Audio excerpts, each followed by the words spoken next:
Hello mga kaibigan, ito na po ang ating part 2 sa ating bago ulit na recipe. Ito na siya. Nilagay na natin ang Bombay ahos. Bombay ahos. At Bombay ahos. Mga kaibigan, nandiyan na. Nandiyan na siyang Bombay at ahos. At ang luya mga kaibigan, luya. Nandiyan na din ang luya. At po ito mga kaibigan, maraming salamat sa nanonood sa part 1. Okay, alright.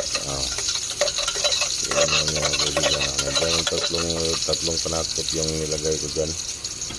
At abangan nyo lang po ang mga kaganapan dyan. At maraming salamat po.